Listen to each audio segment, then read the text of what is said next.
I qualified as a pharmacist in 1984, and for the first year I worked in community pharmacy.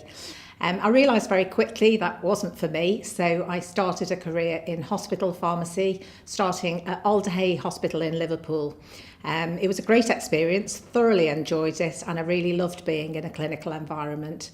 I realised I found my home really in the hospital environment, and from there I moved over to Clatterbridge, where I worked for 13 years in a number of roles. I started off as a dispensary manager, and then I moved over into community services.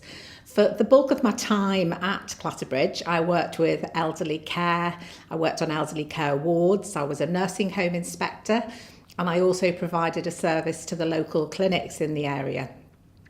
One of the contracts I won while I was at Clatterbridge was providing a pharmaceutical service to St John's Hospice. This was a new service. Previous to that, they just had medicines provided to them, but I provided a clinical service. And on the back of this, I developed a following the patient home service, not literally as they left the hospital, but a few days later, because so many patients when they got home couldn't cope with their medicines. I followed them their journey for the next week or two to see if they were struggling at all, were their symptoms still controlled, and there were very small interventions that I made that had quite a big impact on the quality of the short time they had left on the earth.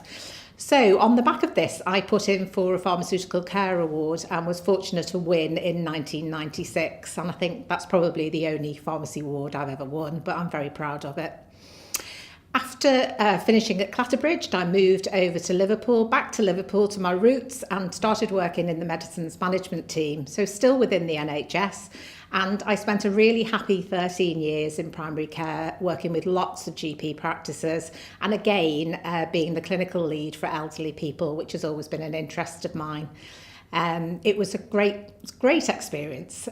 Lots of lovely people I worked with, lots of patient contact, and an awful lot of meetings and bureaucracy, which was probably the reason in the end that I left that behind in 2013 and set up Ashburton Prescribing with Lynne Garforth, who's my business partner.